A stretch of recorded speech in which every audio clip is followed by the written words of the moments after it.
بسم الله الرحمن الرحيم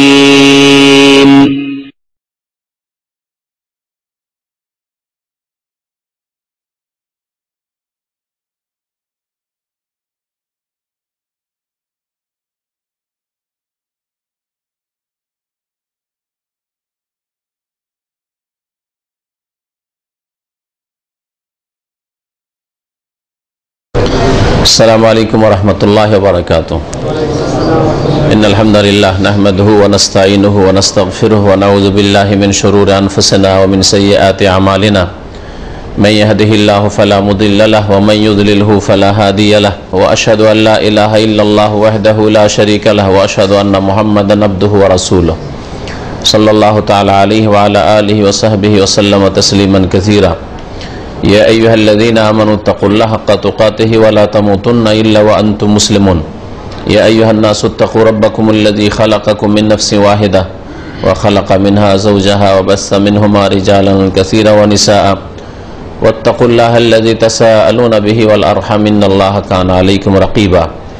يا أيها الذين آمنوا اتقوا الله وقولوا قولا سديدا يصلح لكم أعمالكم ويغفر لكم ذنوبكم ومن يطع الله ورسوله فقد فاز فوزا عظيما. أما بعد فإن خير الحديث كتاب الله وخير الهدي هدي محمد صلى الله عليه وسلم وشر الأمور محدثاتها وكل محدثة بدعة وكل بدعة ضلالة وكل ضلالة في النار.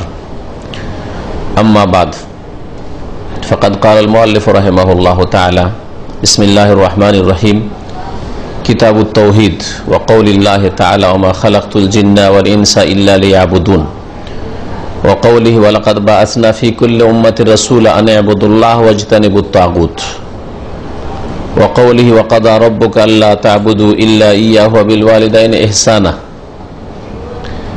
إلى آخر الآيات وقوله واعبدوا الله ولا تشركوا به شيئا وقوله قل تعالوا أتلوا ما حرم ربكم عليكم ألا تشركوا به شيئا. সম্মানিত ব্রাদারান ইসলাম, আল্লাহ পাক রব্বুল আলামিনের সমস্ত প্রশংসা যে আল্লাহ পাক ওয়াহদাহু লা শারীকা লাহ, যিনি এক ও একক, যিনি আল ওয়াহিদ আল আহাদ আল ফারদুস সামাদ লাম ইয়ালিদ ওয়া লাম ইউলাদ ওয়া লাম ইয়াকুল লাহু কুফুয়ান আহাদ, যার না গুণাবলীতে না কাজে না ইবাদত বন্দেগীতে কোনো শরিক আছে, কোনো শরিক তার নেই। এর নাম হচ্ছে তাওহীদ, এর নাম হচ্ছে আল্লাহ পাকের একত্ব। সালাত এবং সালাম প্রিয় রাসূল সাল্লাল্লাহু আলাইহি সাল্লামের উপর, যিনি সমস্ত আম্বিয়া রসুলগণের মতো তাওহীদ নিয়ে প্রেরিত হয়েছিলেন, যার দাওয়াতের মৌলিক বিষয়বস্তু, প্রথম বিষয় যা আল্লাহ পাক বান্দার উপর প্রথম ফরজ করেছেন, সেই তাওহীদ নিয়ে মুহাম্মদ রাসূলুল্লাহ সাল্লাল্লাহু আলাইহি সাল্লাম আগমন করেছিলেন মানব জাতির উদ্দেশ্যে রাহমাতুল আলামিন হয়ে। আজকে আমরা আমাদের আলোচনা শুরু করব বা দার্স শুরু করব একটি প্রসিদ্ধ কিতাব থেকে, যেই কিতাব দ্বারা অসংখ্য মানুষ কোরআনে কারীমের পরে এবং রাসূলুল্লাহ সাল্লাল্লাহু আলাইহি সাল্লামের হাদিসের পরে অসংখ্য মানুষ এই কিতাব দ্বারা তাওহীদকে জানতে পেরেছে এবং তাওহীদকে সাদরে গ্রহণ করেছে, অন্তর থেকে তাওহীদের বাস্তবায়ন করেছে, আর শিরক বিদআতকে জানতে পেরেছে এই কিতাবের মাধ্যমে, আর তারপরে শিরক বিদআত থেকে সতর্ক হয়েছে এবং অন্যদেরকে সতর্ক করেছে। বরং বহু মানুষ আছে যারা আল্লাহ পাক রব্বুল আলামিনের এই সহি রাস্তার দিকে এসে তারা নিজেরাই শুধু হেদায়েত হয়নি, বরং বহু মানুষ তাদের মাধ্যমে সঠিক পথ পেয়েছে, হেদায়েত পেয়েছে। এই আল্লাহ পাকের খাস রহমত এবং বিশেষ কবুলিয়ত, জনপ্রিয়তা, শত্রুরাও যারা তাওহীদের শত্রু, যারা শিরকের পৃষ্ঠপোষক, তাদের কাছে এরকম ঘটনা আছে যে এই কিতাবের নাম উল্লেখ করা হলে, এই কিতাবের গেলাফ সহ পেশ করা হলে তারা বড়ই গালিগালাজ করেছে, কিন্তু কোনো এক চালাক দিনী ভাই সে গেলাফটাকে ছেড়ে নিয়ে এমন পাতা থেকে যেখানে কোনো নাম নিশানা নেই, কার কিতাব না কিতাব, বড় এক বিদাতি মাদ্রাসায় পেশ করেছে, বড় বড় ওস্তাদদের কাছে। তারা পড়াশোনা করার পরে বলছে এই কিতাব পেলে কোথায়, এত সুন্দর কিতাব, এত সুন্দর কিতাব পেলে কোথায়? না বলেন, আপনারা বলেন যে কিতাবটা কেমন, পড়া যাবে না যাবে না? পড়া যাবে মানে এত সুন্দর কিতাব পড়া যাবে না? কার কিতাব বলো, কোথাকার? তখন বলছে ওস্তাদ যাকে গতকালকের দার্সে খুব গালি দিচ্ছিলেন, কাফির আর বেদাতি আর বেদিন বলছিলেন, হ্যাঁ খুব গালমন্দ করছিলেন, ওরই কিতাব। লজ্জিত হয়েছিল ওস্তাদ। এই ঘটনাটি আমি বানিয়ে বলছি না। মক্কাতুল মুকাররমায় একজন বড় আলেম আছেন সিরিয়ার, শেখ মোহাম্মদ জামিল জাইনু হাফেজাহুল্লাহ তাআলা ওয়া শাফাহু, অসুস্থ রয়েছেন বর্তমানে। তো উনি লিখেছেন তার কিতাবে, এই ঘটনাটি ভারতের ঘটনা। তো এই কিতাব লেখক রাহমাতুল্লাহ আলাই শাইখুল ইসলাম মোহাম্মদ বিন আব্দুল ওয়াহাব রাহিমাহুল্লাহ তাআলা, তিনি লিখেছেন আজকে কত হিজরি? 1434 হিজরি। তার জন্ম হচ্ছে 1115 হিজরি, হ্যাঁ, দ্বাদশ শতাব্দী।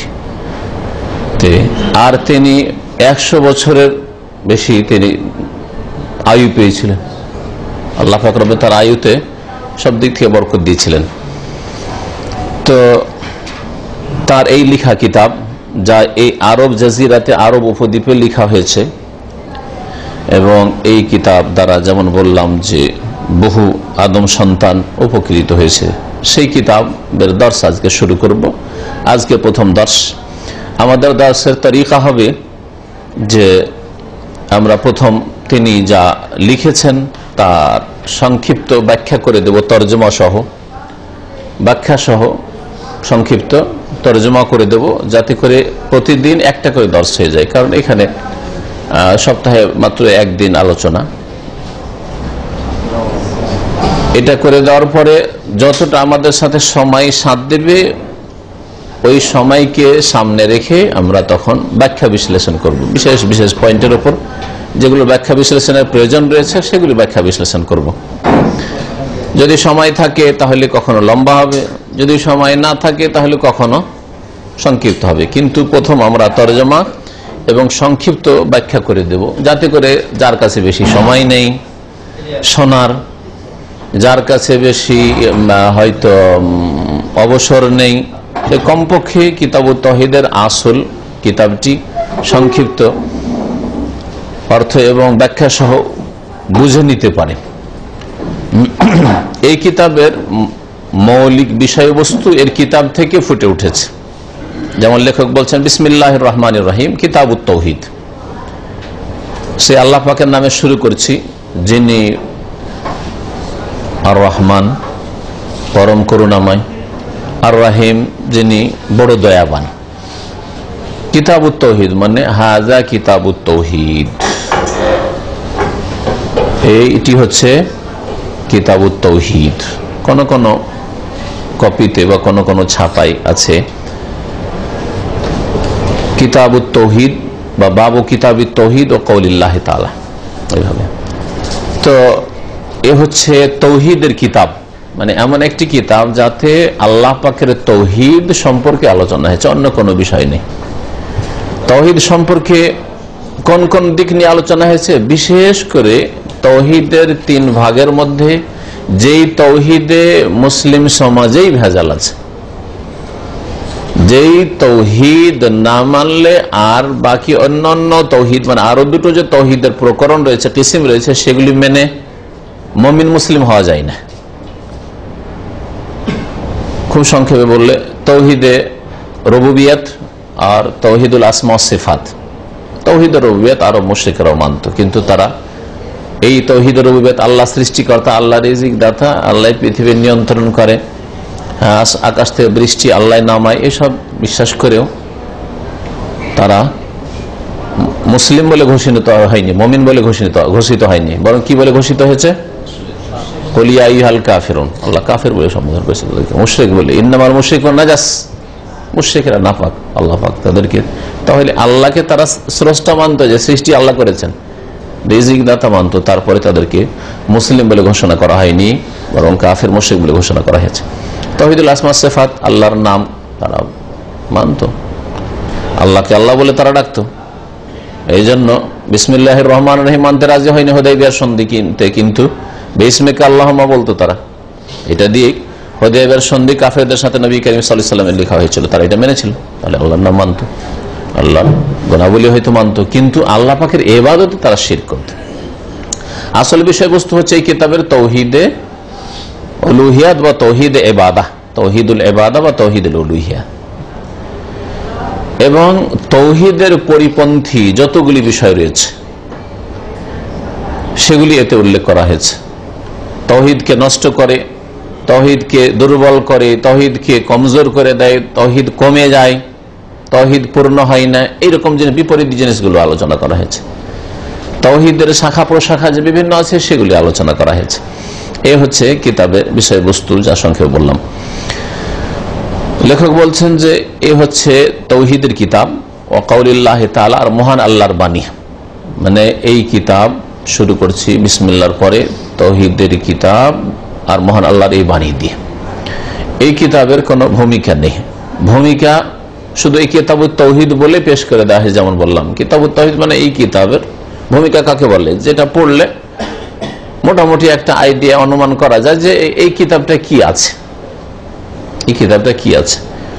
এটা কিতাবুত তৌহিদের নাম থেকেই স্পষ্ট যে এই কিতাবুত তৌহিদে তৌহিদ সম্পর্কীয় আলোচনা আছে। যেমন ভাষ্যকার এ সম্পর্কে বলতে গিয়ে তিনি বলছেন যে এই কিতাবুত তৌহিদে হাকিকতুত তৌহিদ, তৌহিদের মর্ম কথা বর্ণনা করা হয়েছে, শুআবাহ তৌহিদের শাখা প্রশাখা বর্ণনা করা হয়েছে, তৌহিদের ফজিলত বর্ণনা করা হয়েছে, তৌহিদের অধিকার, প্রাপ্য হক, তৌহিদ পূর্ণকারী বিষয়গুলি বর্ণনা করা হয়েছে, যার মাধ্যমে তৌহিদের বাস্তবায়ন হতে পারে তা বর্ণনা করা হয়েছে। তৌহিদের দিকে দাওয়াত দেওয়া আমাদের উপর ফরজ, নিজেই শুধু মুয়াহিদ আর মুসলিম হবেন না, অন্যকে দাওয়াত দেবেন, এই বিষয়ে বর্ণনা করা হয়েছে।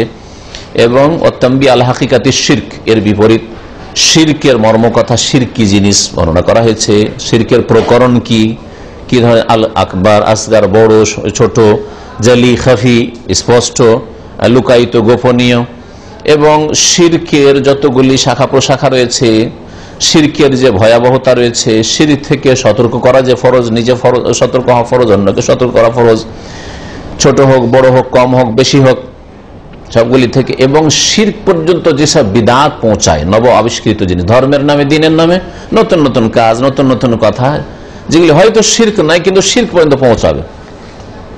যেমন উদাহরণস্বরূপ কবর পাকা করা শিরক নাই, হ্যাঁ, কবর পাকা করা শিরক নাই। কবরে ফুলটা এমনিতে দিলেন সাজাবার জন্য, যদি এটা হয় শুধু তাহলে হয়তো শিরক নাই, কিন্তু কবর পাকা করে দেওয়া, কবর চাদর চড়িয়ে দেওয়া, কবরে ওরস লাগানো যদি এই নিয়তে না যায় যে আমি সেখানে কিছু পাবো না, এমনি এটা ওখানে মেলা করছি, গ্রামে মেলা করতাম, চলো ওই হিন্দুদের মেলা হয়, আমাদের একটা মেলা ওই কবরের ওখানে হোক, তাহলে সরাসরি তো শিরক হল না, কিন্তু মেলার মাধ্যমে ধীরে ধীরে সেজদা করা হচ্ছে, না হয় কবরকে তোয়াফ করা হচ্ছে, ওই কবরওয়ালার কাছে চাওয়া হচ্ছে, তাহলে এগুলি বিদআত, বিদআতগুলি কি করলো, শিরক পর্যন্ত পৌঁছালো।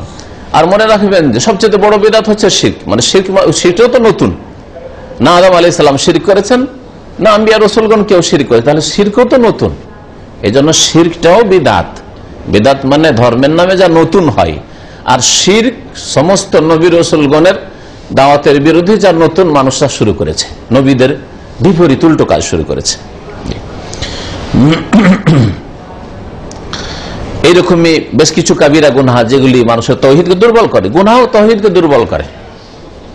আপনি চুরি করছেন, তৌহিদ, আল্লাহ দেখছেন, আল্লাহ এক ও এক, আল্লাহ হিসাবে নেবেন, এসব যদি বিশ্বাস থাকে চুরি করতে পারেন, ব্যভিচার করতে পারেন, হ্যাঁ, অবৈধ কাজ করতে পারেন না। তাহলে বিভিন্ন গুনাহ, যতগুলি গুনাহ আছে এগুলি তৌহিদকে দুর্বল করে ফেলে, এবং তৌহিদ পরিপন্থী বিষয়। তৌহিদ পুরোপুরি নষ্ট না হইলেও অনেকটাই তাতে তৌহিদ দুর্বল হয়ে যায় বা খারাপ হয়ে যায়। এখন সরাসরি আসি কিতাবের ব্যাখ্যার দিকে। মহান আল্লাহর বাণী দিয়ে শুরু করেছে সূরা যারিয়াত আয়াত নম্বর 56, ওমা খালাকতুল জিন্না ওয়াল ইনসা ইল্লা লিয়াবুদুন, আমি জিন এবং মানুষকে সৃষ্টি করেছি একমাত্র আমার ইবাদতের জন্য। আল্লাহ পাক রব্বুল আলামিন ইরশাদ করছেন, আমি জিনকে এবং মানুষকে আমার ইবাদতের জন্য সৃষ্টি করেছি। তাহলে এই আয়াতে আল্লাহ পাক রব্বুল আলামিন মানব জাতিকে, জিন জাতিকে কেন সৃষ্টি করলেন? আর যত আল্লাহ পাকের মখলুকাত সৃষ্টি রয়েছে তার মধ্যে এই দুটো জাতিকে আল্লাহ পাক মুকাল্লাফ বানিয়েছেন, মানে শরীয়ত বহনের দায়িত্ব দিয়েছেন। তাহলে যাদেরকে আল্লাহ পাক শরীয়ত বহনের দায়িত্ব দিয়েছেন, দ্বীন ইসলাম ফরজ করেছেন, তারা হচ্ছে জিন ও মানুষ। আর জিন মানুষ সৃষ্টি করার উদ্দেশ্য হচ্ছে কি? আল্লাহ পাকের ইবাদত করবে আল্লাহ পাক রব্বুল আলামিনের জমিনে। আর যখন এই উদ্দেশ্যে আল্লাহ পাক রব্বুল আলামিন সৃষ্টি করেছেন, তাহলে এটা হচ্ছে সবচেয়ে বড় ফরজ। লিয়াবুদুন, ইবাদতের মৌলিক বিষয় হচ্ছে আল্লাহকে এক জেনে, এক মেনে, একত্ব প্রতিষ্ঠা করা, তাওহীদ, যার নাম তাওহীদ। তাহলে এই জন্য তাফসীর কারগণ বলছে লিয়াবুদুন মানে লিয়াওয়াহিদুন, সালাফে সালেহিন থেকে তাফসীর চলে আসছে। আমার একত্ব প্রতিষ্ঠার জন্য, আমাকে একক সাব্যস্ত করে তার বাস্তবায়নের জন্য আমি মানুষকে সৃষ্টি করেছি।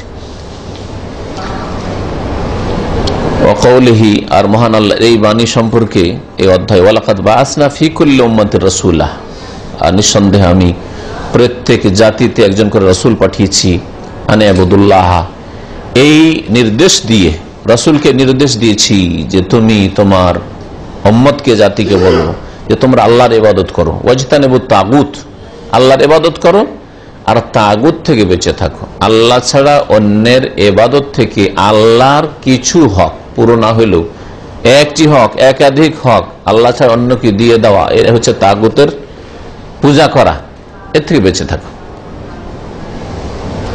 এই আয়াতে আল্লাহ পাক রব্বুল আলামিন নবী রাসূলগণকে পাঠাবার গরজ, উদ্দেশ্য বর্ণনা করেছেন। আগের আয়াতে যেমন ছিল মানুষ জিনকে সৃষ্টি করার উদ্দেশ্য হচ্ছে তাওহীদ প্রতিষ্ঠা করা, তাহলে তাওহীদ হচ্ছে মানব জাতির ওপর, জিন জাতির প্রথম ফরজ। আর এই আয়াতে আল্লাহ পাক রব্বুল আলামিন রাসূল নবীকে পাঠিয়েছেন, প্রত্যেক নবী রাসূলকে, ফি কুল্লি উম্মাতিন, প্রত্যেক জাতিকে। এমন কোন জাতিকে অন্ধকারে আল্লাহ রেখে দেননি, জানার সুযোগই পায়নি, না, জানার সুযোগ পেয়েছে। আল্লাহ বলছেন ওমা কুন্না মুআযযিবিনা হাত্তা নাবাসা রাসূলা, যতক্ষণ পর্যন্ত আমি কোন রাসূল না পাঠিয়ে সতর্ক করব, কোন জাতিকে আযাবই দেব না, শাস্তি দেব না। প্রত্যেক উম্মতে আল্লাহ রাসূল পাঠিয়েছেন, আর রাসূল প্রেরণের উদ্দেশ্য হচ্ছে যে একমাত্র আল্লাহর ইবাদত করবে আর তাগুত থেকে, মানে সমস্ত রকমের শিরক থেকে বেঁচে থাকবে। তাগুত, আল্লাহ পাক রব্বুল ইবাদতে যদি শিরক হয় সেটাও তাগুতের পূজা। আল্লাহ পাক রব্বুল আলামিনের আদেশ নিষেধ যদি বাস্তবায়ন না করে মানুষের তৈরি করো আদেশ নিষেধের বাস্তবায়ন হয়, যার মানব রচিত বিধান, সেটাও তাগুত। আর শয়তান আরেক তাগুত, সেও শয়তান আনুগত্য করে, শয়তান যে ওয়াসওয়াসা কুমন্ত্রণা দেয় খারাপ কাজের জন্য, সেই মোতাবেক করলে সে তাগুতের পূজা করলো, তাগুতের অনুসরণ করলো। এই জন্য তো ইব্রাহিম আলাইহিস সালাম বলেছিলেন বাপকে, ইয়া আবাতি লা তা'বুদিশ শয়তান, হে আব্বা শয়তানের পূজা করিয়েন না, শয়তান ও তাগুত। সূরা নাহলের আয়াত নম্বর 36। তারপরে এখানে 5টি আয়াত উল্লেখ করা হয়েছে। আয়াতগুলি এক একটি আয়াত সম্পর্কে যদি আলোচনা করা যায় তাহলে এক একটা আলোচনা হবে। আমি সংক্ষেপে সারছি, আর আমার বিগত অনেকগুলি আলোচনা এরকম আছে যে একটা আয়াতের উপরে 1 ঘন্টা 1.5 ঘন্টার বক্তব্য আছে। যেমন সামনের যে আয়াত আসছে, আল্লাহ পাক ইরশাদ করেছেন ওয়াকাদা রাব্বুকা আল্লা তা'বুদু ইল্লা ইয়্যাহু ওয়া বিল ওয়ালিদাইনি ইহসানা। আল আয়াত, লেখক বলছেন আল আয়াত মানে বেশ কিছু আয়াত এখানে রয়েছে। ওয়াকাদা রাব্বুকা, হে নবী তোমার প্রতিপালক নির্দেশ দান করেছেন। আল্লাহ পাকের ফয়সালা, কাজা ইয়াকজি মানে ফয়সালা করে, সিদ্ধান্ত, চূড়ান্ত ফয়সালা, চূড়ান্ত নির্দেশ। কাজার মানে সিদ্ধান্ত, কাজার মানে ফয়সালা, কাজার মানে আদেশ, এসব মানে হয়ে থাকে। আল্লাহ পাক রব্বুল আলামিন, হে নবী তোমার রব তিনি নির্দেশ দান করেছেন আল্লাহ তা'বুদু, তোমরা ইবাদত বন্দেগী করবে না। আস্তে আস্তে রাখবেন, পরে আসে এইভাবে করতে হবে না, আস্তে আস্তে রাখবেন।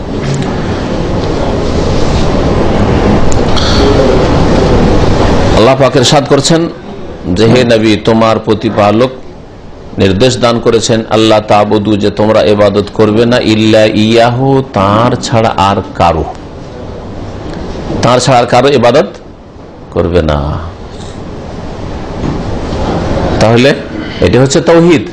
অন্য কারো ইবাদত করবে না, সবকে না করো, অস্বীকার করো, আর ইবাদত কার করো?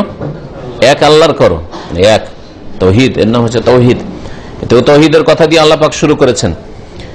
আর আল্লাহ পাকের হক হচ্ছে সবচেয়ে বড় হক, এজন্য প্রথম নম্বরে বর্ণনা করেছেন। তারপরে আল্লাহ বলছেন ওয়াবিল ওয়ালিদাইন ইহসানা, আর মাতা পিতার সাথে সদ্ব্যবহার করো, সদাচরণ করো। মাতা পিতার মাধ্যমে আল্লাহ পাক ইহসান করেছেন। মাতা পিতা তোমার উপর বড় ইহসান করেছে। আল্লাহ পাকের যদি সৃষ্টির ইহসান থাকে, আর অবশ্যই সৃষ্টির ইহসান আল্লাহ পাক রব্বুল আলামিনের, রিজিক দেওয়ার ইহসান, সমস্ত ইহসান আল্লাহ পাক রব্বুল আলামিনের, হ্যাঁ, অনুগ্রহ আল্লাহ পাকের। তো মা বাবার অনুগ্রহ ইহসান হচ্ছে আপনার উপর, আমার উপর, আপনার অস্তিত্বে আসার ক্ষেত্রে। মা বাবার মাধ্যমে আপনি অস্তিত্বে এসেছেন, নাহলে আপনার কোনো অস্তিত্ব ছিল না। আল্লাহ পাক মাতা পিতার মাধ্যমে আপনাকে অস্তিত্বে নিয়ে এসেছেন। এই জন্য আল্লাহ পাকের পরে কার হক? মাতা পিতার হক। প্রথম কার হক? আল্লাহ পাকের হক। তাহলে বোঝা গেল যে বান্দার উপর প্রথম হক, প্রথম ফরজ হচ্ছে আল্লাহর ইবাদত করা, হ্যাঁ, নামাজ পড়া। তার আগে তাওহীদ বিশ্বাস করা, শিরক মুক্ত হওয়া, অন্তরকে, কথাকে, কাজকে শিরক মুক্ত করা, তাওহীদি মুসলিম হওয়া। আর 2 নম্বর ফরজ হচ্ছে মানুষের ক্ষেত্রে মাতা পিতার সাথে সদ্ব্যবহার করা। যেমন ব্যবহার লাগে মা বাবার সাথে, যেমন আপনার পক্ষে সম্ভব তেমনটা করবে। কেউ পয়সা দিয়ে করছেন, কেউ কথা দিয়ে করছেন, অভাবী ছেলে ভালো কথা দিয়ে করছে, খেদমত সামনে থেকে খেদমত করছে, পয়সা দিতে পারে না, আপনি পয়সা দিতে পারছেন 5000 কিলোমিটার দূর থেকে, কিন্তু আর এক ভাই হয়তো আপনার বাপ মাকে হাসপাতালে নিয়ে যাচ্ছে চিকিৎসার জন্য, খেদমত করে দিচ্ছে, গোসলের পানি দিচ্ছে, হাট বাজার করে দিচ্ছে। যেইভাবে সদ্ব্যবহার করা সম্ভব কথা কাজের মাধ্যমে মাতা পিতার সাথে সদ্ব্যবহার করা। সূরা বনি ইসরাইল, সূরাতুল ইসরা, এর আয়াত নম্বর 22 থেকে নিয়ে 39 পর্যন্ত, 22 থেকে নিয়ে 39 পর্যন্ত, এতে অনেকগুলি আল্লাহ পাক রব্বুল আলামিনের আদেশ নিষেধ রয়েছে। তারপরের আয়াত 4 নম্বর আয়াত, যাতে আল্লাহ পাক ইরশাদ করেছেন সূরা নিসার আয়াত নম্বর 36, এটি ওয়া কওলিহি, মহান আল্লাহর বাণী, ওয়াবুদুল্লাহ ওয়া লা তুশরিকু বিহি শাইআ, আল্লাহ পাকের ইবাদত করো আর আল্লাহ পাকের সাথে কোনো কিছুকে শরীক করিও না। এখানে আল্লাহ পাকের ইবাদত করতে বলা হয়েছে আর শিরক মুক্ত হইতে বলা হয়েছে। কাউকে অংশীদার না বানিয়ে এক আল্লাহর ইবাদত করা, এর নাম হচ্ছে তাওহীদ। এতেও আল্লাহ পাকের প্রথম হুকুম হচ্ছে তাওহীদ প্রতিষ্ঠা করা, যদি এতে এছাড়াও আরো অনেকগুলি হুকুম রয়েছে। ওয়া কওলিহি, মহান আল্লাহর বাণী, কুল, হে নবী বলো, তাআলাউ, এসো তোমরা, আতলু মা হারামা রাব্বুকুম, তোমাদেরকে পড়ে শুনিয়ে দিই যা তোমাদের প্রতিপালক হারাম করেছেন ওই বিষয়গুলি, আলাইকুম, তোমাদের ওপর। প্রথম যে বিষয়টি আল্লাহ পাক হারাম করেছেন সেটা হচ্ছে শিরক করা। তাই আল্লাহ তুশরিকু বিহি শাইআ, তার সাথে কোনো কিছুকে শরীক করিও না। সূরা আনামের আয়াত নম্বর 151। আল আয়াত, কয়েকটি আয়াত রয়েছে, মানে 151 থেকে 153 পর্যন্ত, এই 3টি, 51, 52, 53 এই আয়াতগুলিতে রয়েছে। এই যে আয়াতগুলি 5টি পেশ করা হলো, তার শেষের 3টি আয়াত সম্পর্কে বিশেষ করে বলি। মনে রাখবেন যে এই একটি আয়াতে বেশ কিছু বিষয় উল্লেখ করা হয়েছে। যেমন সূরা বনি ইসরাইলের আয়াত নম্বর 22 থেকে শুরু করে 39 পর্যন্ত 18টি আয়াত কাছাকাছি, এর মধ্যে আল্লাহ পাক বর্ণনা করেছেন 18টি বিষয়। শাইখুল ইসলাম আহমদ আব্দুর রহমতুল্লাহ বলছেন এতে রয়েছে 18টি মাসাইল রয়েছে, 18টি মাসাইল, 18টি বিধিবিধান আল্লাহ পাক রব্বুল আলামিনের আদেশ নিষেধ। শুরু করেছেন আল্লাহ পাক রব্বুল আলামিন তাওহীদ দিয়ে, শিরক মুক্ত হও, তাওহীদ প্রতিষ্ঠা করো, আর শেষও করেছেন, সমাপ্ত করেছেন আবার ওই কথা পুনরায় স্মরণ করিয়ে দিয়ে যে আল্লাহর সাথে কাউকে শিরক করবে না। লা তাজআল মা আল্লাহি ইলাহান আখার ফাতাকউদা মাজমুমান মাখজুলা, এই দিয়ে শুরু করেছে লা তাজআল মা আল্লাহ ইলাহান আখার, আল্লাহর সাথে অন্য কোন ইলাহ সাব্যস্ত করিও না, না হলে তুমি মাজমুম নিন্দনীয়, মাখজুল আর লাঞ্ছিত অপদস্থ হয়ে জীবনযাপন করবে।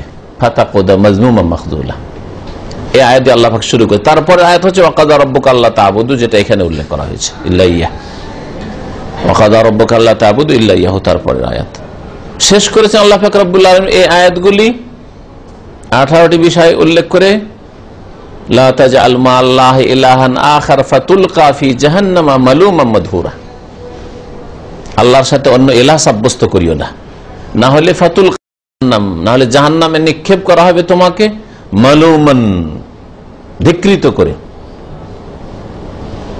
তিরস্কৃত করে, মালামত মানে তিরস্কার, মাদহুরা আর আল্লাহর দয়া থেকে বঞ্চিত করে, বিতাড়িত করে, আল্লাহর রহমত থেকে বিতাড়িত, চিরকালের জন্য জাহান্নামে থাকতে হবে শিরক করে যদি মারা যাও। তাহলে কিভাবে আল্লাহ পাক সতর্ক করেছেন।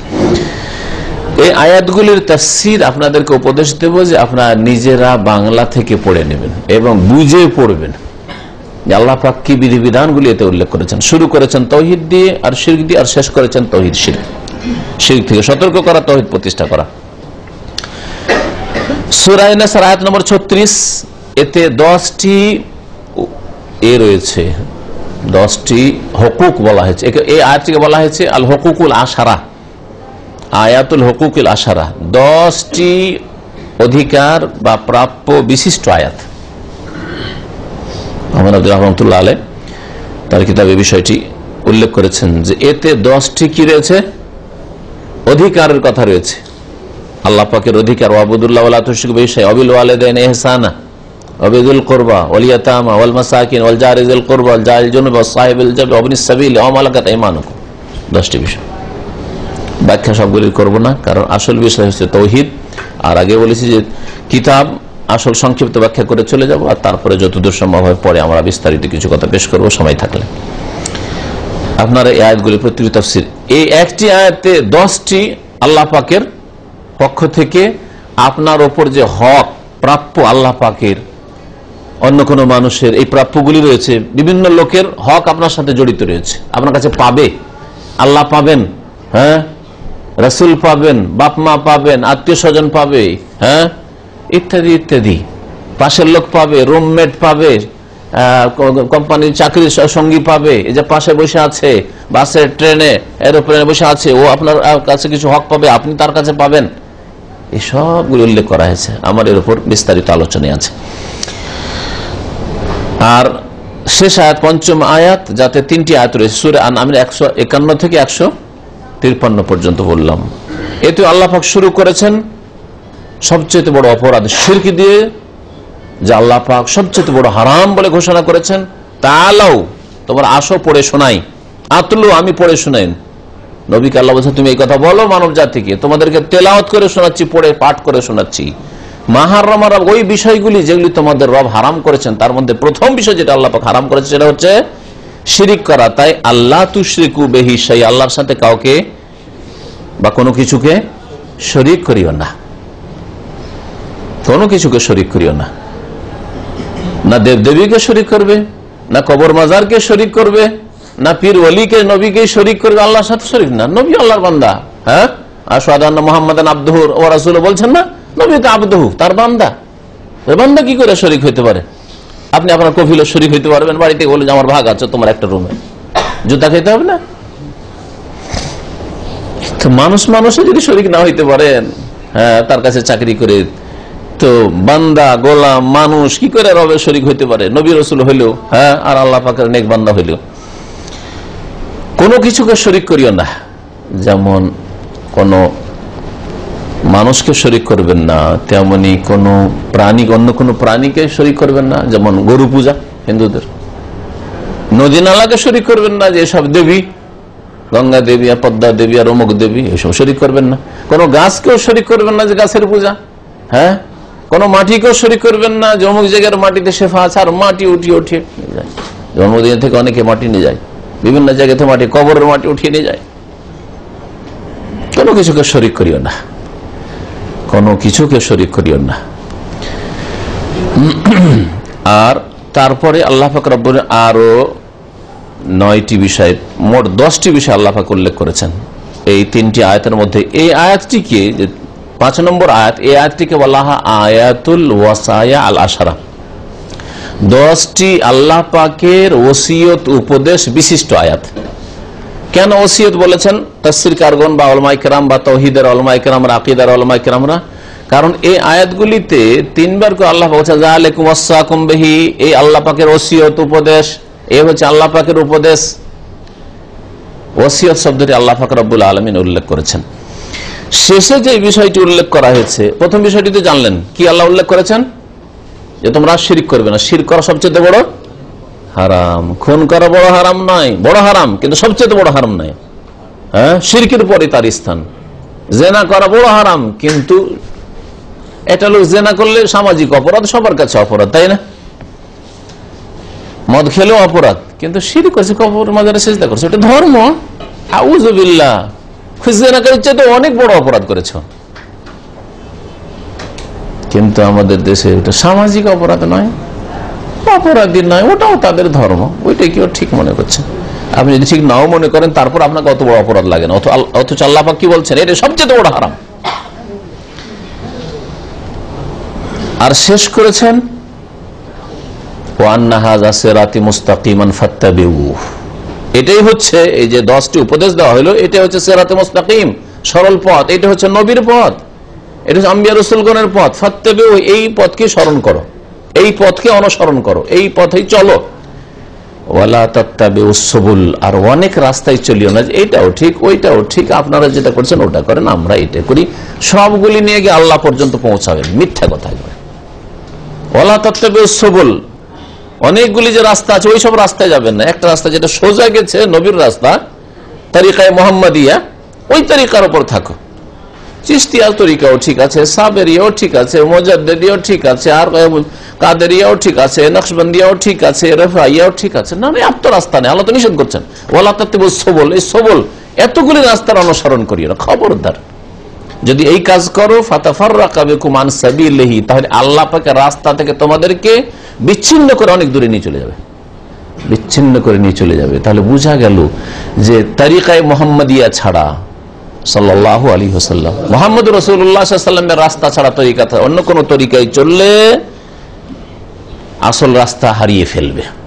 আর যারা শিরক করেছে ধর্মের নামে, যারা বিদআত করেছে, নতুন নতুন কাজ, অসুবিধাটা কি? মানা আছে, অসুবিধা কি? নিষেধ আছে? এবার খেয়াল করে, নবী করুক আর না করুক, বা কাজটা তো ভালো, অসুবিধাটা কি?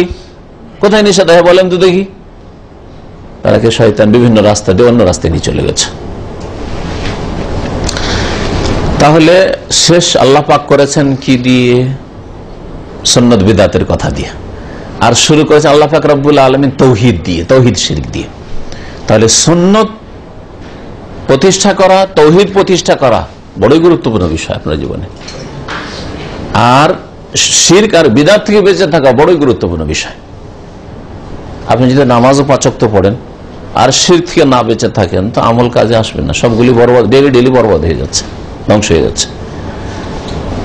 আপনি যদি নামাজ রোজা করেন আর যদি বিদআত করেন, তাহলে প্রত্যেকটা ইবাদত বন্দেগীতে, নামাজ রোজা হজ যাকাতে যদি বিদআত থাকে, তো আমলটা কবুলই হয় না। তাহলে আমল করে কিছু পাচ্ছেন না আপনি। এই জন্য আল্লাহ পাক রব্বুল এই আয়াতগুলিতে এইভাবে উল্লেখ করেছেন। তারপর আব্দুল্লাহ বিন মাসউদ রাদিয়াল্লাহু তাআলা আনহুমা সূরা আনামের এই 3টি আয়াত সম্পর্কে যা বলেছেন তা লেখক উল্লেখ করছেন। কালা ইবনে মাসউদ রাদিয়াল্লাহু তাআলা বলছেন, মান আরাদা আন ইয়ানজুরা ইলা ওসিয়াতে মুহাম্মাদিন সাল্লাল্লাহু আলাইহি ওয়াসাল্লাম, কেউ যদি মুহাম্মদ সাল্লাল্লাহু আলাইহি ওয়াসাল্লামের ওসিয়ত উপদেশ দেখতে চায়, আল্লাতী আলাইহা খাতামাহু, যার উপর রাসূলুল্লাহ সাল্লাল্লাহু আলাইহি ওয়াসাল্লামের স্ট্যাম্প রয়েছে, মোহর রয়েছে, ফালিয়াকরা কাওলাহু তাআলা, তাহলে সে যেন আল্লাহ পাকের এই বাণীটা ভালো করে পড়ে। পড়ে মানে তেলাওয়াত করলে হবে কি? আমাদের দেশের মানুষরা তো কোরআন পড়া মানে বুঝে যে শুধু তেলাওয়াত করা। তো যেই ব্যক্তি আল্লাহ পাকের রসুলের ওসিয়ত দেখতে চায়, যার উপর রসুলের স্ট্যাম্প আছে, সে যেন এই আয়াতটা পড়ে। তো তেলাওয়াত করে কিছু পাবেন, কিছু বুঝবেন।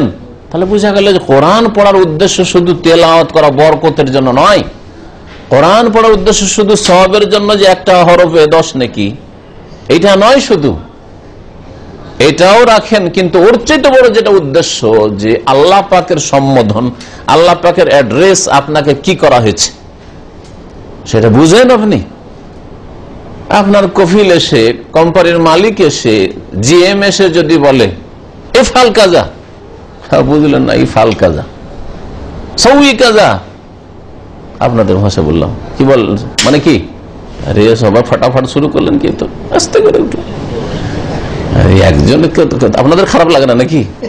রেকর্ডকে খারাপ লাগছে, আস্তে আস্তে একটু করে একবার। তো কি বলছিলাম, কফিল কথাটা যদি না বুঝেন, দাঁড়িয়ে আছেন, হ্যাঁ এজলিস দাঁড়িয়ে আছেন, মেজাজটা গরম হবে না, হবে না? তাহলে বোঝা যাচ্ছে যে আপনার কফিল, আপনার জিএম যদি কোনো সম্বোধন করে তো এটা বুঝতে হবে। তাহলে যে মানুষ কফিল 3.5 হাতের, তার কথা, জিএম এর কথা বুঝাটা ফরজ আপনার কাছে, আপনার কোম্পানিতে চাকরি করলে। আর আল্লাহর জমিনে আল্লাহ রিজিক খেলে আল্লাহ পাকের কোরআন বোঝা ফরজ নয়? ব্যাস, সূরা ফাতিহা মুখস্থ আছে, 10টা সূরা মুখস্থ আছে, মুসলমান, পাক্কা মুসলমান, কিচ্ছু বুঝেন না, না চলবে না। এটা আল্লাহ পাকের সম্বোধন আগে বুঝতে হবে, আপনার জিএম আর কফিলের সম্বোধন বুঝার আগে।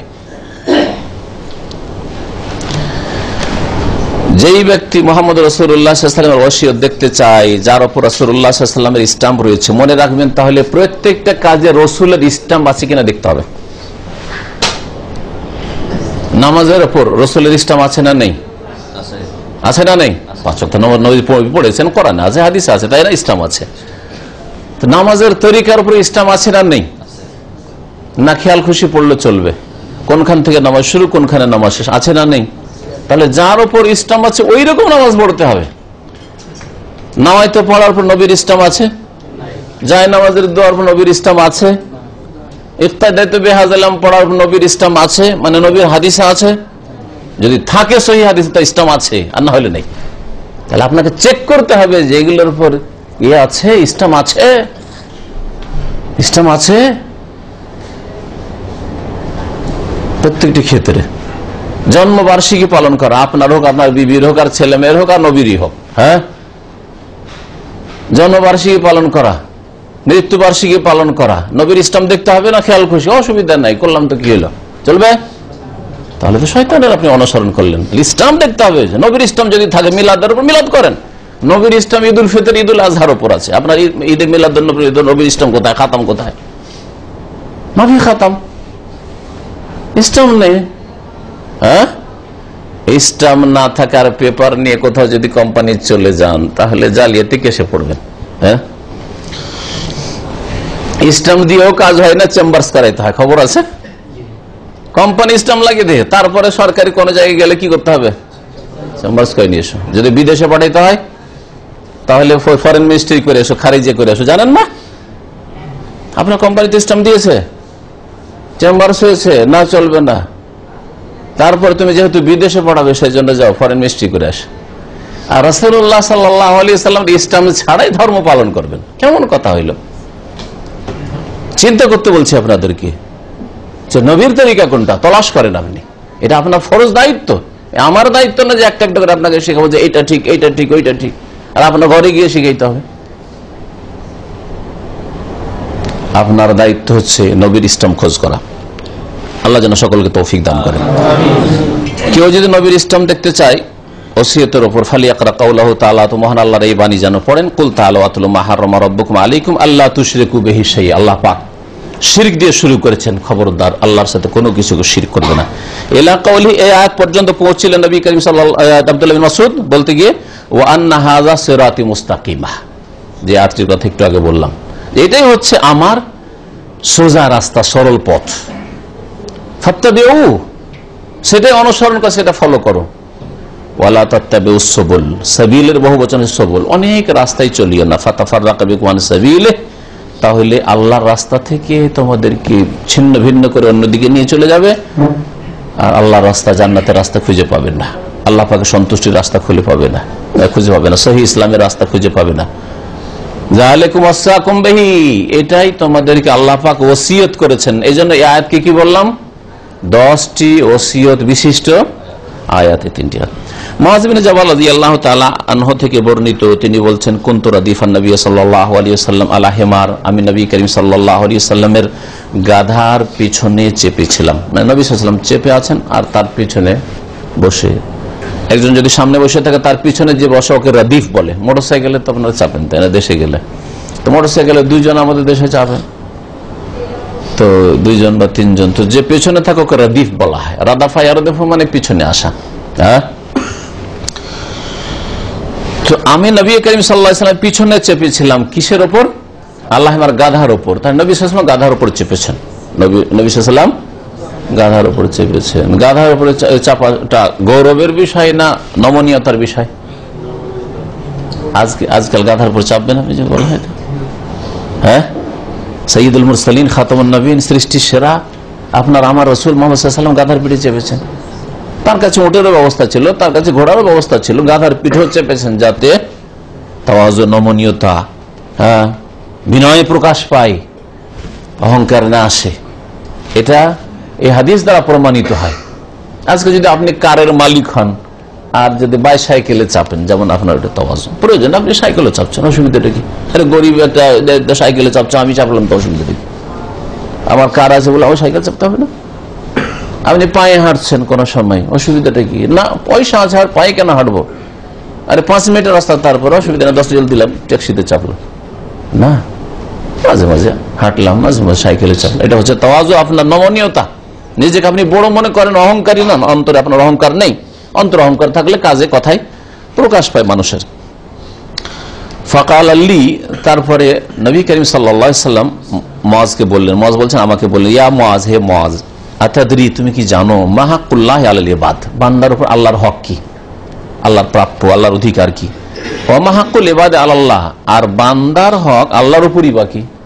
আল্লাহ আমাদের কাছ থেকে কি পাবেন, তার প্রাপ্য কি, আর আমরা আল্লাহর কাছ থেকে কি প্রাপ্য পাবো? আমরা কিছু আল্লাহর করে রেখেছি বলে পাবো না, বরং আল্লাহ পাক রব্বুল আলামিন তার অনুগ্রহ পূর্বক নিজের ওপর এই হক ইহসান করে গ্রহণ করেছেন। ফাকুলতু, আমি বললাম, আল্লাহু ওয়া রাসূলুহু আ'লাম, আল্লাহ এবং তার রাসূল সাল্লাল্লাহু আলাইহি ওয়াসাল্লাম বেশি জানেন। নবী করিম সাল্লাল্লাহু আলাইহি ওয়াসাল্লাম জীবদ্দশায় সাহাবায়ে কেরামরা এইরকমই বলতেন, কিন্তু পরবর্তীকালে সাহাবায়ে কেরামদের পরে নবী সাল্লাল্লাহু আলাইহি ওয়াসাল্লাম ইন্তেকালের পরে আল্লাহু ওয়া রাসূলুহু আ'লাম বলার তরিকা আর নেই, কারণ নবী সাল্লাল্লাহু আলাইহি ওয়াসাল্লাম দুনিয়া থেকে বিদায় নিয়েছেন। যদি এটাকে বলেন, না এটা কেমন কথা হইল, হাদিস আছে আমিও বলবো, আপনাকে কেউ জিজ্ঞাসা করছে, বলেন আজকে কি হয়েছে, কিছু বলতে পারেন? কি বলবেন আপনি? হ্যাঁ, আল্লাহ আ'লাম বা আল্লাহ ভালো জানেন। যদি কেউ বলে আল্লাহ রসুল ভালো জানেন, যেমন আমাদের দেশের অধিকাংশ মূর্খ, আল্লাহ রসুল ভালোই রেখেছেন। কেমন আছেন ভাই? বলছে আল্লাহ রসুল ভালোই রেখেছেন। আরে আল্লাহ রসুল দুজনে ভালো রেখেছেন? হ্যাঁ, না আল্লাহ ভালো রেখেছেন, রসুল আবার ভালো রাখতে পারেন, ভালো মন্দ। তাহলে রসুল তো নিজের নাতি হোসেনকে ভালো রাখতেন, হ্যাঁ, এইরকম দুর্ঘটনা ঘটতই না। আল্লাহ ভালো রেখেছেন। হ্যাঁ, কি বলবেন? আল্লাহর কথা আমাদের দেশের এটা একটা শিরক, কথার শিরক, বিশ্বাসে থাকা না, কথার শিরক। কেমন আছেন? আল্লাহ রসুল ভালো রেখেছেন, বড় শিরক। তো নবী করিম সাল্লাল্লাহু আলাইহি ওয়াসাল্লাম ইন্তেকালের পরে যদি কেউ বলে যে হাদিসে আসছে মুআয বলেছেন আল্লাহ ওয়া রাসূল আ'লাম, আমি আল্লাহ ওয়া রাসূল আ'লাম বলবো, আপনি আবার কেন বলছেন যে এটা ঠিক নাই? তো তাকে বলবেন যে আপনার চাইতে বেশি বুঝেছেন সালাফে সালেহিন, সাহাবায়ে কেরাম, তাবেঈন, তাবা তাবেঈন, মুফাসসিরিন। তাফসীরের কিতাবাদিতে আলিফ লাম মিম, আলিফ লাম রা, কাফ, এই শব্দগুলি বা এই অক্ষরগুলির কোন অনুবাদ না করে তাফসীর কারগণ কি বলছেন? তাফসীর কিতাব পড়বেন। আমাদের দেশের মাদ্রাসাগুলিতে আলিয়া হোক আর কওমি হোক জালালাইন পড়া হয়। হ্যাঁ, জালালাইন কি লিখেছেন? আল্লামা সয়ুতি, আল্লাহু আ'লাম বিমুরাদিহি, আল্লাহ এর উদ্দেশ্য ভালো জানেন। তিনি কি হাদিস জানতেন না? তিনি যদি লিখতেন আল্লাহু ওয়া রাসূলুহু আ'লাম, লেখেননি, তিনি আল্লাহু আ'লাম লিখেছেন।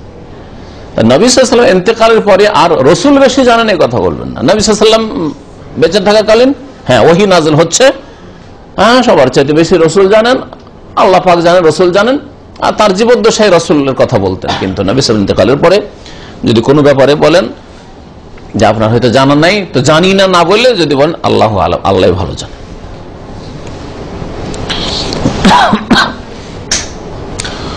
যদি কোনো বিষয় সম্পর্কে জানা না থাকে অথবা ভালো করে জানা না থাকে, তো অনুমান ভিত্তিক কথা না বলে আল্লাহ ভালো জান। তখন নবী সাল্লাল্লাহু আলাইহি ওয়াসাল্লাম জানিয়ে দিলেন, হাক্কুল্লাহ আল ইবাদ, বান্দার উপর আল্লাহর হক হচ্ছে আইয়া বুদুহু, একমাত্র তারই ইবাদত করবে, ওয়ালা ইউশরিকু বিহি শাইআ, তার সাথে কোনো কিছুকে শরীক করবে না। একমাত্র আল্লাহর ইবাদত করবেন আর তার সাথে কোনো কিছুকে শরীক করবেন না। একমাত্র আল্লাহর ইবাদত করবেন, তার মানে নামাজ পড়বেন, যাকাত দেবেন, হ্যাঁ, রোজা রাখবেন, হজ করবেন, উমরা করবেন।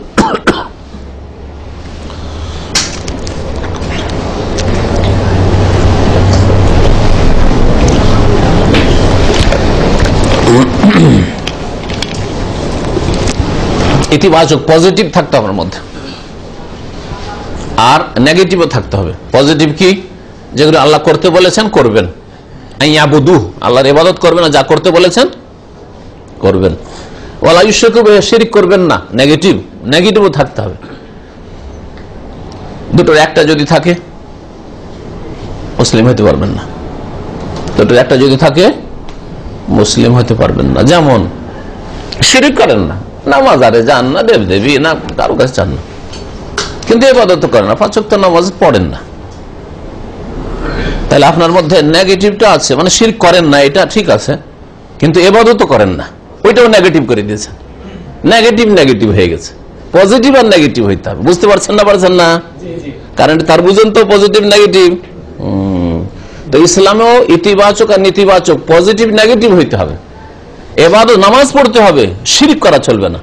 শিরকও করি না, নামাজটা পড়তে পারি না, তাহলে হবে না, নাজাত পাবেন না। এর বিপরীত পজিটিভ আছে আপনার, কিন্তু নেগেটিভ নেই।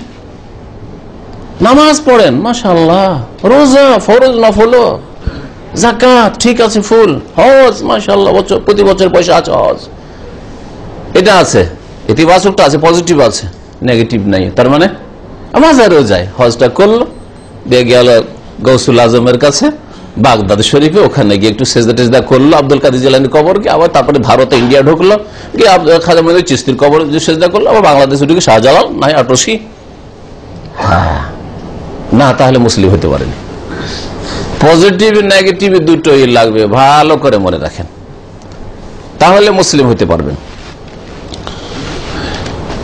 তো আল্লাহ পাকের হক হচ্ছে পজিটিভ নেগেটিভ, আইয়াবুদু, তারই ইবাদত করতে হবে, ওয়ালা ইউশরিকু বিহি শাইআ, তার সাথে কাউকে শিরক করা, কোনো কিছুকে শিরক করা চলবে না। ওয়া হাক্কুল ইবাদা আলাল্লাহ, আর বান্দার হক আল্লাহর উপর হচ্ছে আল্লাহ ইউআযিবা মান লা ইউশরিক বিহি শাইআ, যে আল্লাহর সাথে কোনো কিছুকে শরীক করে না, তাকে আল্লাহ পাক আযাব শাস্তি দেবেন না। এটা নিজের উপর আল্লাহ হক নিয়ে নিয়েছেন, যে তোমরা যদি আমার ইবাদত করো আর শিরক না করো তো আযাব দেব না। শিরিক করলেন আর বড় বড় পাপ করলেন, তো আল্লাহ আযাব দেবেন না? হ্যাঁ, ওতেও শিরিক আছে, বড় শিরিক না থাকলে ছোট শিরিক আছে, বড় শিরিক না থাকলে ছোট শিরক আছে, প্রত্যেকটা গুনাহে ছোট শিরক আছে। আর একটা কথা শুনে রাখেন, সূক্ষ্মভাবে চিন্তা করেন, তাহলে বুঝতে পারবেন যে আমি করলাম চুরি, এটা আবার শিরক কি করে আছে। হ্যাঁ, আমি একটা মহিলার গায়ে হাত দিলাম, এটা আবার শিরক কি করে আছে, এটা বুঝে নেন, তাহলে বাকি অন্যান্য গুনার ক্ষেত্রে ফিট করতে পারবেন। বড় শিরক না থাকলে ছোট শিরক আছে। মহিলার গায়ে যখন হাত দিয়েছেন, অপর মহিলার গায়ে, আপনি ভুলে গেছেন যে আল্লাহ দেখছেন, জানেন না যে আল্লাহ দেখছেন, তা আল্লাহর সামনে কি করে আপনি হাত দিলেন? আপনার বাপ যদি দেখতো, আপনার বস যদি ক্যামেরা লাগিয়ে দেখছে, ক্যামেরা লাগানো আছে ক্যাম্পের মধ্যে, আর একটা মহিলা, হাত দিতে পারবেন? তাহলে বসকে ভয় করছেন, বাপকে ভয় করছেন, আল্লাহকে তো ভয় করলেন না, তাহলে শিরক পাওয়া গেল না গেল না? বুঝতে পেরেছেন? চুরি করে একটা দামি মোবাইল উঠেই নিলেন, আল্লাহ দেখে নেন, এটা বুঝতে পারলেন না, ওটা কোথায় গেল? আকীদা থেকে, অন্তর থেকে গায়েব হয়ে গেল, দুর্বল হয়ে গেল। তাহলে আল্লাহকে ভয় করলেন, আল্লাহ দেখছেন, সবকিছু দেখছেন, তারপরে পাপ করে ফেললেন। কিন্তু যদি ওই মোবাইলওয়ালা দেখে নিত, কখনো চুরি করতেন না, করতেন? তাহলে মোবাইলওয়ালাকে ভয় করলেন, বন্য কারো আর 5টা নজর এদিক ওদিক আছে, আর উঠাইলে দেখে নিবে, তাই না? তাহলে মানুষকে ভয় করলেন, আল্লাহ পাককে ভয় করলেন, শিরক হইল না? হলো না? এইভাবে প্রত্যেকটি গুনাহ, যারা গুনাহগার তাদের মধ্যে শিরক আছেই আছে, বড় শিরক না থাকলেও ছোট শিরক আছে। তাহলে আল্লাহ কাকে আযাব দেবেন না? যে বড় শিরক ছোট শিরক সমস্ত শিরক মুক্ত হবে তাকে আল্লাহ আযাব দেবেন না, তাকে আল্লাহ আযাব দেবেন না। বুঝতে পেরেছেন? তাহলে আর গুনাহ করবেন? হ্যাঁ, ফরজ ওয়াজিব ছাড়বেন? অসুবিধা নেই। জোহরের সময় মদির থাকে যে নামাজ না পড়লে খারাপ ভাববে, ডিউটির সময় সে নামাজটা পড়লেন, ফজরের সময় কেউ দেখে না, সে নামাজ পড়লেন না, শিরক করলেন না করলেন না আপনি? হ্যাঁ, কারণ এই ফজরের সময় যদি আবার জিএম চলে আসতো যে নামাজি আর ওকে যদি ভয় করতেন না, ঠিকই নামাজ পড়তেন, কিন্তু আল্লাহ দেখলেন না, আপনি পরোয়া করলেন না, শিরক হলো না? তাহলে প্রত্যেকটি গুনাহতে শিরক আছে, বড় শিরক হোক আর ছোট শিরক হোক। এইভাবে তাওহীদকে বুঝতে হবে। কুলতু ইয়া রাসূলুল্লাহ, মুআয বিন জাবাল বলছেন, আমি বললাম হে আল্লাহর রাসূল, আফাল উবাশশিরুন নাস, তাহলে কি লোকজনকে বলে দেব, সুসংবাদ দিয়ে দেব? এত খুশির খবর, আল্লাহর হক হচ্ছে খুব সংক্ষেপে এক আল্লাহর ইবাদত করো, আল্লাহর সাথে কোনো কিছুকে শিরিক করিও না। এই হক যদি আল্লাহর আদায় করে দিই তো আল্লাহর উপর আমাদের হক হচ্ছে, চিন্তা নেই, আল্লাহ আযাব দেবেন না। শিরক করলাম না, ইবাদত আল্লাহর করলাম, আল্লাহ আযাব দেবেন না। কত খুশির খবর, তাই না? যার জন্য আল্লাহ সহজ করবেন, খুব সহজ নামাজ পড়া, যার নামাজি তার জন্য খুবই সহজ, মিষ্টি। আর বেনামাজি বিদ্যনের জন্য সবচেয়ে ভারী নামাজ, রোদরে ঘামে বাইরে বসে আছে কিন্তু না মসজিদে, এসির মসজিদে নামাজ পড়তে যাবে না, কত ভারী তার জন্য। তো সুসংবাদ যে অল্প পরিশ্রম করে মহা পুরস্কার আল্লাহ পাক রব্বুল আলামিনের কাছে রয়েছে। আফাল উবাশশিরুন নাস, লোকজনকে কি আমি ছুটে যাব আর মদিনার অলিতে গলিতে গিয়ে আমি তাদেরকে সুসংবাদ দিয়ে দেবো, দেখো আল্লাহর যদি হক আদায় করো তো আল্লাহ তোমাদের আযাব দেবেন না, তোমাদেরকে জান্নাত দেবেন? কালা নবী সাল্লাল্লাহু লা তুবাশশিরহুম, তাদেরকে সুসংবাদ দিও না। ফায়াত্তাকিলু, না হলে এর উপর আস্থা ভরসা করে বসে থাকবে, তাহলে আমল আর বাড়াইবে না, আমলে কাজে প্রতিযোগিতা করবে না। শিরক তো করি না, ফরজ ওয়াজিব তো আদায় করছি, হ্যাঁ সুতরাং অসুবিধা নেই। তখন হয়তো সুন্নত কাজে ঘাটতি হবে, নফল কাজে ঘাটতি হবে, সওয়ালের রোজা রাখলো না, আরাফা রোজাও রাখলো না, ওই যে রমজানের রোজা রেখে চার করলো না, তাই না? কেন? শিরক তো করিনি, আল্লাহ তো জান্নাত দেবেন, তাই না? এই সুসংবাদ দিও না, থাক, মানুষকে কর্ম করতে দাও, মানুষ কাজে আগ্রহী, আমলে আগ্রহী, তাদেরকে আমল করতে দাও, বেশি বেশি আমল করুক, কম্পিটিশন করুক। নবী করিম সাল্লাল্লাহু আলাইহি ওয়াসাল্লাম সুসংবাদ দিতে নিষেধ করলেন। এই হাদিস আখরাজাহু ফিস সাহিহ, ইমাম বুখারী ইমাম মুসলিম রাহিমাহুমুল্লাহ তাদের দুই সহিহ কিতাবে, সহিহ বুখারী সহিহ মুসলিমে হাদিসটি সংকলন করেছেন। আরেকটা হাদিসে বাড়তি আছে যে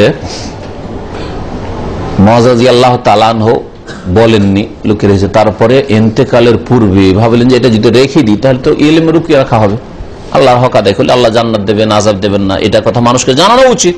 তাহলে আমাদের পর্যন্ত পৌঁছিত না, এই হাদিস যদি না বলতেন তো পৌঁছিত, লুকিয়ে রেখে দিলে, তাহলে লুকিয়ে রাখা কাবিরা গুনাহ। ইলমের কথা, কোরআনের কথা, হাদিসের কথা লুকিয়ে রাখলে কঠোর শাস্তি রয়েছে। আল্লাহ পাক কোরআনে কেন বলেছেন, ইন্নাল্লাযীনা ইয়াকতুমুনা মা আনজালনা মিনাল বায়্যিনাতি ওয়াল হুদা, স্পষ্ট দলিল প্রমাণ হেদায়েত যা কোরআন হাদিস আল্লাহ নাযিল করেছেন তা যদি কেউ যদি লুকিয়ে রাখে তাদের জন্য কঠোর শাস্তি রয়েছে। ইমবাদে মা বায়্যানাহু লিন-নাস ফিল কিতাব উলাইকা ইয়ালআনুহুমুল্লাহু ওয়া ইয়ালআনুহুম, আল্লাহর লানত হবে আর লানতকারীদের লানত হবে, তাহলে তো বড় কাবিরা গুনাহ। ইন্তেকালের পূর্বে মুআয রাদিয়াল্লাহু তাআলা মানুষকে জানিয়ে দিয়েছিলেন যে তোমরা যদি শিরক না করো, ছোট শিরক বড় শিরক থেকে মুক্ত হয়ে যাও, আর আল্লাহ পাকের তাওহীদ প্রতিষ্ঠা করো, ইবাদত বন্দেগী করো, আর ইবাদত বন্দেগীর ফরজ কমপক্ষে ওয়াজিবাত, তাহলে আল্লাহ পাক তোমাদেরকে আযাব দেবেন না, তোমাদেরকে আযাব দেবেন না। তাহলে কি বুঝতে পারলেন যে তাওহীদ যদি প্রতিষ্ঠা করেন, শিরক মুক্ত হন, তাহলে আল্লাহ পাক জান্নাত, আযাব দেবেন না মানে জাহান্নামে দেবেন না, জাহান্নামে দেবেন না মানে জান্নাত দেবেন, ইনশাআল্লাহ তাআলা জান্নাত দেবেন। এই মর্মে ফজিলতের হাদিস আরো আসবে।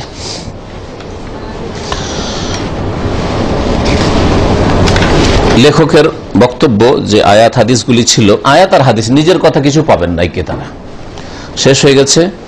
এখন এতে কিছু কথা আর বলবো শেষ দিকে। তার প্রথমটি হচ্ছে যে লেখক রাহমাতুল্লাহ আলাইহি এই কিতাব শুরু করেছেন বিসমিল্লাহ দিয়ে, যেমন অন্য অন্য লেখকরা যারা মুসলিম লেখক তারা বিসমিল্লাহ দিয়ে শুরু করেন, কিন্তু আমাদের দেশি লেখকরা অনেকে 786 দিয়ে শুরু করে, অনেকে কি করে 786 দিয়ে শুরু করা শিরিক। শুনে রাখেন ভালো করে, 700 অঙ্ক আমি বের করেছি, আবজাদ হাওয়াজ হুত্তির অঙ্ক বের করে, এতে হরে কৃষ্ণ বেরিয়ে আসে। তাহলে যেই ব্যক্তি 786 লিখে, সে কি লিখে জানো? হরে কৃষ্ণ। আমাদের দেশের চিঠিতে, আমাদের দেশের মসজিদে, আমাদের দেশের দেয়ালে, বাড়িতে, ঘরে 786, ক্যালেন্ডারে 786। তার মানে বিসমিল্লাহ লিখা না, কি লিখা আছে? হরে কৃষ্ণ। বড় শিরক কিনা বলেন দেখি? আপনি বলবেন হরে কৃষ্ণ, মেরে ফেলে দিলেও বলবেন না জানলে, কিন্তু জানেন না অজ্ঞতায় কত যে 786 লিখছেন আর লিখেছেন, আর আপনার মৌলবি আর মোল্লারাও লিখছে এই শিরকি কথা, নিজের আকীদা আমল নষ্ট করছে। আর বুঝেন যে শিরকের পরিণাম কি হবে, বুঝলেন? আবার কিছু লোকের আছে আমাদের দেশে, আমি দেখতাম ছোটতে এলাহি ভরসা লিখত, বিসমিল্লাহ লিখা তৌফিক হবে না, চিঠিতে লিখতো কি এলাহি ভরসা, তারপরে চিঠি লিখছে। সুন্নাত তরিকা হচ্ছে কি বিসমিল্লাহ লিখা, তাই লেখক বিসমিল্লাহ দিয়ে কিতাব শুরু করেছেন।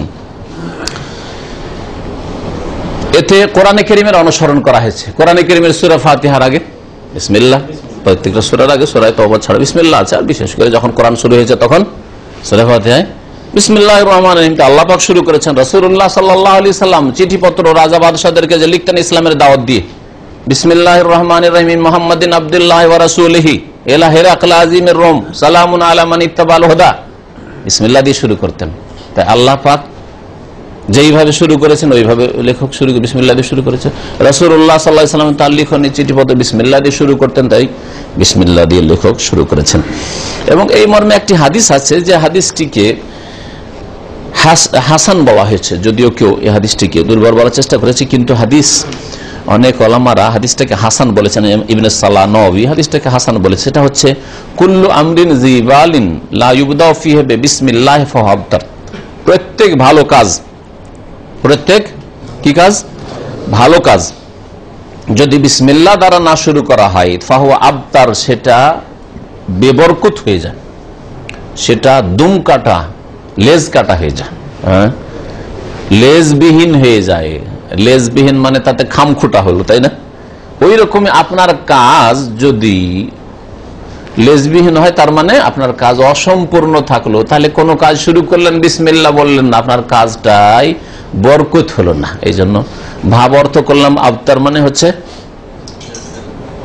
জি, আবতার মানে হচ্ছে বরকত না থাকা, যাতে বরকত নেই। আল্লাহ পাক সূরা কাউসারে কি বলে? ইন্না শানিয়াকা হুয়াল আবতার, হে নবী তুমি আবতার নও। কাফেররা নবীকে আবতার বলতো, কাফেররা মুশরিকরা মক্কার নবীকে আবতার বলতো। কেন? হ্যাঁ, নবীর কোনো ছেলে সন্তান নাই, মেয়ে সন্তান। মেয়ে সন্তান তো নবী মারা গেলে তো শেষ, যার মেয়ে সন্তান, মেয়েগুলো এদিক ওদিক বিয়ে দিয়ে দিল, বাড়ি খালি, তাই না? বুড়ো বুড়ি ইন্তেকাল করে শেষ না?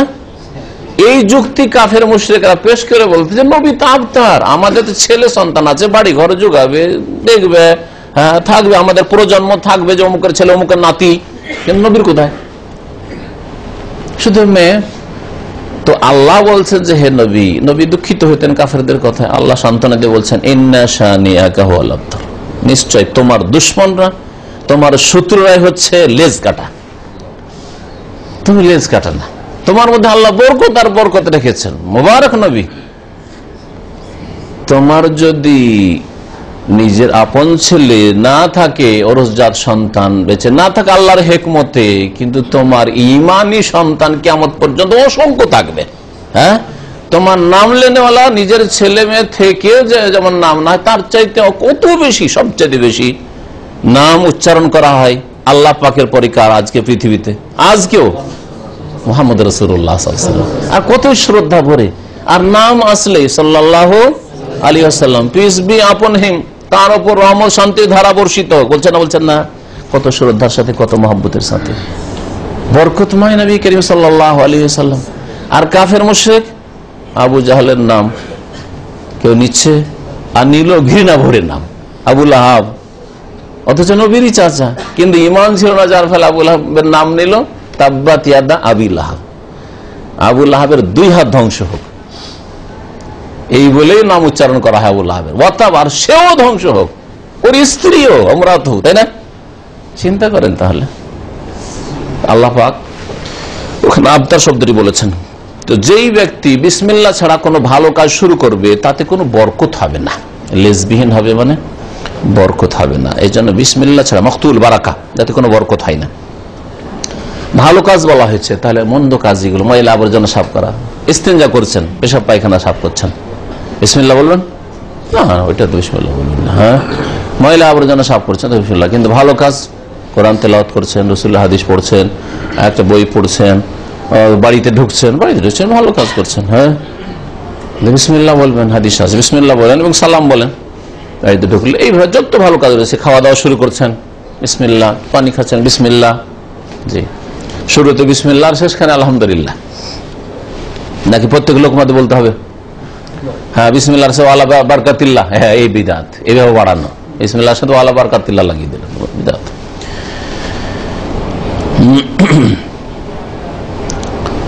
এই আয়াতগুলি এবং হাদিসের তৌহিদ, আল্লাহ পাকের একত্বের কথা বলা হচ্ছে। তৌহিদ মানে কি?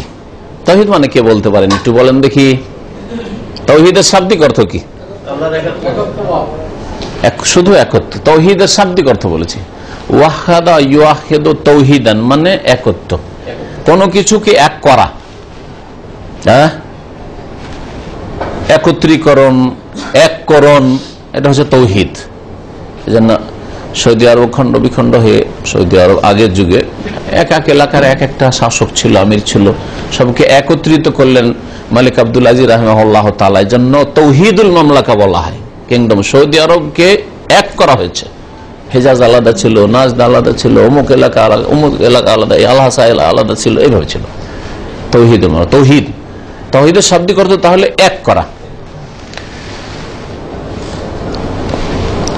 আর এই তৌহিদ শব্দটি আসছে ওয়াহিদ আহাদ থেকে, কুল হু আল্লাহু আহাদ, হ্যাঁ আল ওয়াহিদুল কাহার।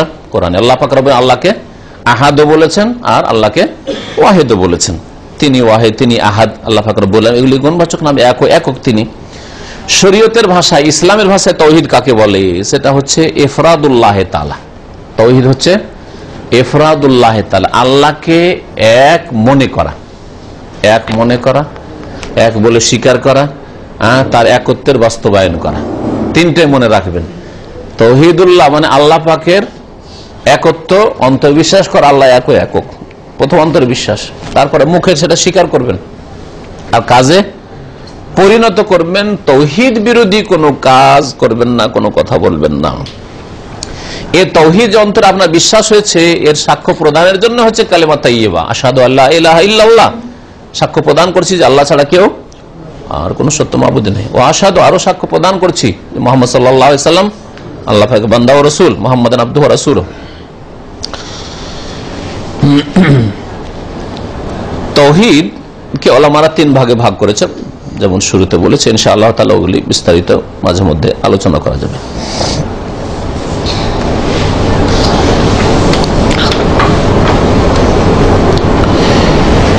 তৌহিদের সংজ্ঞা করতে গিয়ে অনেকে সংজ্ঞা করতে গিয়ে শরীয়তের ভাষায় বলে যে ইফরাদুল্লাহ বিল ইবাদা, ইবাদতের ক্ষেত্রে বা ইবাদতে আল্লাহকে একক মনে করা বা একত্ব প্রতিষ্ঠা করা, এটা তৌহিদে উলুহিয়াতের সংজ্ঞা হয়ে গেল। তৌহিদুল ইবাদা বা তৌহিদুল উলুহিয়াতের সংজ্ঞা হয়ে গেল যে ইবাদত সমস্ত আল্লাহর জন্য সুনির্দিষ্ট করা, আল্লাহ ছাড়া কারো যেন ইবাদত না হয়। ইবাদতের ধরন, ইবাদতের প্রকরণ তাহলে জানতে হবে। ইবাদত মানে শুধু নামাজের নাম ইবাদত না, নামাজের বাইরেও যদি সেজদা হয় ওটা ইবাদত। হ্যাঁ, রুকু, নামাজের ভিতর রুকুটাই শুধু ইবাদত না, হ্যাঁ নামাজের বাইরেও ঝোঁকা। সৌদি আরব ছাড়া অন্যান্য দেশে বড় বড় নেতাদের সামনে ঝুঁকে যাওয়া, হ্যাঁ সেই হাত এই করেই ঝুঁকুক, অথবা এমন ভাবে দাঁড়াইলো যতক্ষণ পর্যন্ত বসতে না বলবে বসবেন না, এই যে রুকু, শিরক সব। হ্যাঁ, এইরকমই কোনো কিছুর সামনে, কোনো শ্রদ্ধেয় ব্যক্তির কবর সামনে গিয়ে একবারে চোখ বন্ধ করে নীরবতা পালন করা, এগুলো সব রুকু। এগুলো ভাববেন না যে না নামাজের রুকু তো আল্লাহর জন্য, এটা অসুবিধাটা কি, তো শ্রদ্ধা পেশ করলাম।